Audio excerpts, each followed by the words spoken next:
Bonjour, je suis Francis Mitati. J'aide les entreprises à être en règle sur le plan juridique et fiscal tout en prenant moins d'engagement grâce à la méthode entreprise sans souci. Je voulais profiter de cet accompagnement. Je vous invite à vous abonner sur ma chaîne YouTube en cliquant sur le bouton s'abonner qui se trouve en bas de cette vidéo. Dans cette vidéo, je vais vous parler de quel est le rôle du bulletin de paie pour un salarié.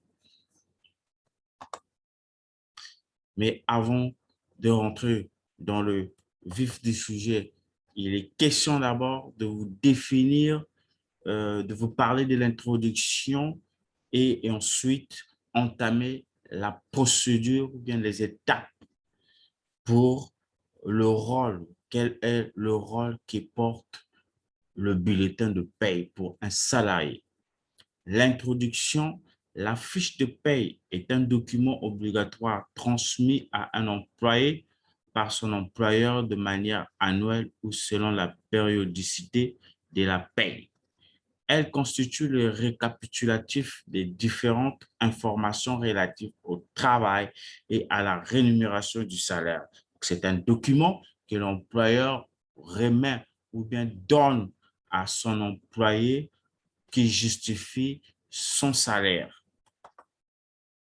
Ce document doit être obligatoirement délivré aux salariés sous peine de poursuite judiciaire. La fiche de paie doit être obligatoirement remise en main propre ou par courrier du salarié lors du versement de son salaire qui intervient généralement à la fin du mois, sauf exception sur ce document figure l'intitulé bulletin de salaire. Alors, il est primordial pour le salarié de conserver sa fiche de paie pendant toute sa vie afin de faire valoir ses droits au moment de la retraite ou parce qu'ils peuvent lui être demandés à certaines occasions. Donc, cette fiche de paie que votre employeur vous donne, c'est là revêt à dire que vous devez garder cette fiche de paie jusqu'à la fin de vos jours et cela va vous justifier lorsque vous allez prendre la retraite, c'est ce pièce qui va justifier que vous avez eu à travailler, vous avez eu à gagner un montant ou bien une rémunération quelconque. Du côté de l'employeur, doit conserver sous la forme papier ou format électronique d'un double de bulletin de paie pendant une durée de 5 ans. Il est aussi important que l'employeur consulte les actualisations apportées sur la fiche de paie à la publication d'arrêtés et circulaires communiqués par le gouvernement. C'est-à-dire que lorsque votre employeur vous donne, vous remet la fiche de paie, cela revient à dire que l'employeur doit se garder une autre forme ou bien une autre papier ou bien une autre fiche de paie électronique qui va garder cela dure ou bien cela prend fixe la durée de 5 ans. Et il est important de, à chaque fois de réviser ou bien de voir quelles sont les circulaires qui apportent le changement de la fiche de paie parce que ce document change du jour au jour ou bien des années. Pourquoi le rôle du bulletin de paie est un meilleur choix? Voici les avantages du rôle du rôle du bulletin de paie pour un salarié. L'un des avantages du bulletin de paie pour un salarié, c'est de connaître son salaire, permettre à un salarié de revendiquer en cas d'erreur. Les avantages du bulletin de paie pour l'employeur. Cela permet à l'employeur d'avoir une notoriété dans la ville, bien dans la société, et cela aussi permet à l'employeur de respecter la procédure du traitement du contrat de travail. Fin de l'introduction et nous allons voir la procédure du rôle du bulletin de paie. La procédure du bulletin de paie en 5 étapes. La première étape, c'est la mention obligatoire de la fiche de paie ou bien du bulletin de paie. La fiche de paie, également appelée bulletin de paie ou bulletin de paie, dresser le résumé des données qui ont trait au travail de l'employé, qui sont aussi remis certaines informations telles que nous avons les références à l'organisation de sécurité sociale, nous avons le temps de travail effectué et des heures supplémentaires, nous avons les éléments de décompte et de montant du salaire total brut, nous avons les détails des cotisations sociales, les indemnités, les détails des congés payés. Ça, ce sont les mentions qu'on doit retrouver qui figurent dans la fiche de paie ou bien le bulletin de paie. Nous avons le nom, le contrat, quel type de contrat, nous avons le lieu du contrat de travail, nous avons la position de l'employeur dans la classification de quel échéant que l'employeur occupe. Nous avons aussi une information sur l'employeur, c'est-à-dire les informations de l'employeur dans la fiche de paie, et nous avons la convention applicable, dans quel secteur d'activité l'entreprise exerce. La deuxième étape, c'est la contestation de la fiche de paie. Il est toujours posé, il est toujours demandé qu'un employeur doit garder la fiche de paie pour pour constater si le salaire a été respecté à la fin du mois. Mais si le salaire n'a pas respecté à la fin du mois, l'employé peut contester cette fiche de paie.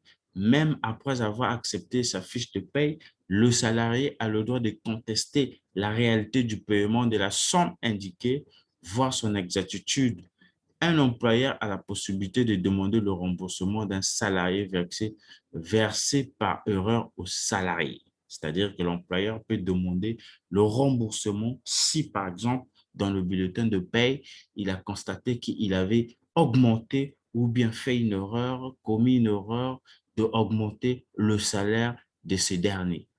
À noter que toute action de constatation d'une fiche de paie est encadrée par un délai de prescription de 3 ans pour la durée de la constatation de la fiche de paie.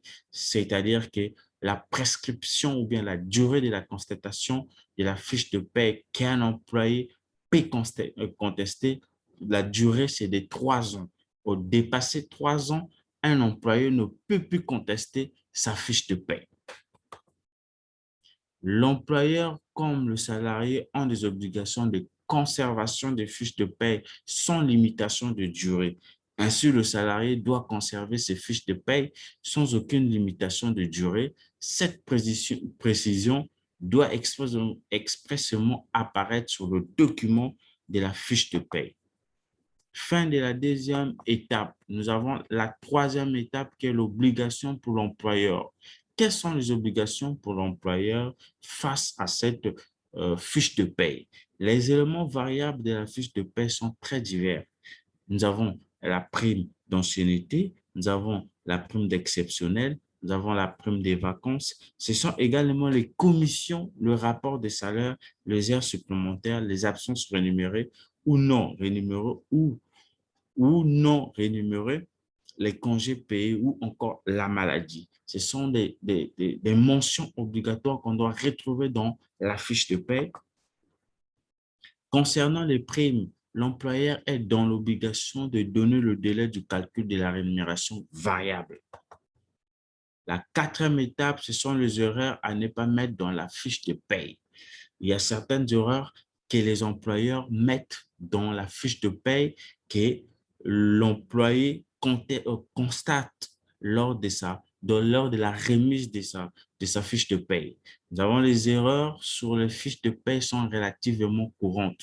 Elles peuvent concerner le montant du salaire, le montant des cotisations sociales, salariales et le taux de cotisation d'ancienneté. La convention collective applicable, les décomptes des congés payés, toutes ces erreurs peuvent faire l'objet d'une correction sur la fiche de paie. C'est-à-dire que les erreurs sont acceptables ou bien sont corrigeables ou bien on peut corriger les erreurs dans la fiche de paie. Et les taxes et les cotisations sociales. Si le salaire brut est le premier chiffre est le premier chiffre que l'on vous indique dans les premières lignes d'un bulletin de paie et de salaire, il ne correspond pas au salaire que le salarié va toucher à la fin du mois. En effet, De ce montant seront déduites différentes cotisations qui vont venir amputer une partie du salaire brut. Ces cotisations permettent d'assurer le fonctionnement des prestations sociales pour pouvoir en bénéficier dans le futur. En tant qu'employeur, vous devez payer les charges patronales, c'est-à-dire que ce sont des obligations qui reviennent à l'employeur. Ces cotisations sociales sont calculées en fonction du salarié. C'est ce qu'on appelle le salaire super brut. L'employeur doit assurer à la fois le salaire brut du salarié tout en versant des cotisations. Donc, lorsque l'employeur paye le salaire d'un employé, cela revient à dire que l'employé a les obligations de l'employeur sont impératifs. Fin de l'étape 4. Nous avons la dernière étape qui est l'étape 5, le salaire net et le prélèvement à la source.